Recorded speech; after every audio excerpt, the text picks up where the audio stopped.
It has been a busy 2 weeks on the Derby Trail with 5 major preps and the introduction of the 100-point championship series. With Keeneland's Bluegrass now to be run on dirt, Turfway Park hosted the season's final Kentucky Derby prep over a synthetic track. Ridden by jockey Jose Lozcano, Bill Mott's Dubai Sky drew clear late to pocket 50 Derby points. Dubai Sky and Jose Lozcano just drawing away. Dubai Sky wins it by 2.5. My horse is really taking off, and what I'm asking, he goes for that and win the race. Mark Cassie's Conquest Typhoon ran second and increased his point total to 26, while long shot Fire Spike rounded out the trifecta and collected 10 points. After battling twice against a colt at the top of many Derby lists, Firing Line had a bit of an easier task with Dortmund aiming for the Santa Anita Derby. The Simon Callahan trainee was sent postward in the Grade 3 Sunland Derby at 20 cents on the dollar and ran like it, cruising home to a 14.25 length victory in an extremely quick track record time of 1 minute 47.39 seconds. But this is an absolute exhibition of class and an amazing talent. Firing Line is going to just go around like a hand canter and hits to Kentucky with so much promise. Firing Line has now banked 58 points for the Derby. Simon, I think he picked the right race for him today. We've got an extra week now going into the Kentucky Derby, and this was not a tough race on him today, so all signs are good. Trainer Henry Dominguez completed the trifecta as Where's the Moon and Pain and Misery finished second and third and earning 20 and 10 points respectively. The first of the 100-point Derby preps kicked off Saturday at Meydan in Dubai.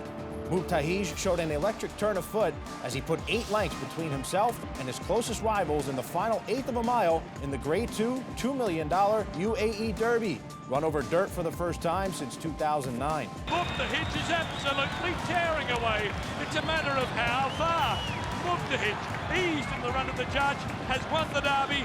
The Irish-bred son of Dubawi earned 100 Derby points with the win. This was given us a chance to get to Kentucky now, to the Derby there, and that would be living the dream. And I think that's why this is really special. Mubtahij is owned by Sheikh Mohammed bin Khalifa Al Maktoum, nephew of Godolphin owner Sheikh Mohammed bin Rashid Al Maktoum. Godolphin owns the runner-up Maftool, who himself pocketed 40 Derby points. Both colts are nominated for the Triple Crown. Horse for course or not, it looks like the Ramseys have a legitimate Derby colt as International Star shone bright again at the fairgrounds, taking the Louisiana Derby from off the pace. They come down toward the last.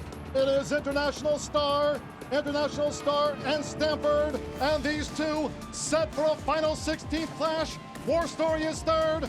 International Star again, triumphed in the end. The Mike Maker trained son of Fusaiji Pegasus currently sits atop the Derby leaderboard with 171 points, having swept the Fairgrounds preps with 3 consecutive wins this season. Got him very early in his 2-year-old year, and he was one of our top selections as far as the horses that we were breaking, and he hasn't let us down. Todd Pletcher's Stanford proved extremely game in the stretch to finish second and banked 40 Derby points for his effort. We're very proud of what he did today, and he's got 2 good 1 1/8 races under his belt now, so I think a lot of it's going to depend on how he bounces out of it and maybe how he trains at Churchill. Tom Amos's War Story finished third, improving his points total to 44. He currently sits 12th. And at Gulfstream Park, Materiality outdueled favorite Upstart, taking the 100-point Florida Derby prize in his graded stakes debut. Down to the 16th pole. Materiality's got the lead. Materiality is putting away Upstart. And Materiality is undefeated. He has won the Florida Derby. The son of a Fleet Alex has 3 wins in 3 lifetime starts, but didn't race at 2. Still, trainer Todd Pletcher sees this as an important learning experience. We were concerned about the short turnaround into this, but we felt like one of the rewards would be if he ran well, we'd get 5 weeks on the other end. And so, yeah, that's, I think off a hard race like he had today, he'll appreciate that extra time. After being disqualified and placed second in the Fountain of Youth, Upstart earned second place points again. His 56 points should be plenty to earn a shot in the Derby starting gate. Amise Flatter was a well-beaten third, but still padded his Derby point total. He now sits 14th with 40. The 100-point championship series continues this weekend with the Bluegrass, Wood Memorial, and Santa Anita Derby. Tune to TVG for all the live action.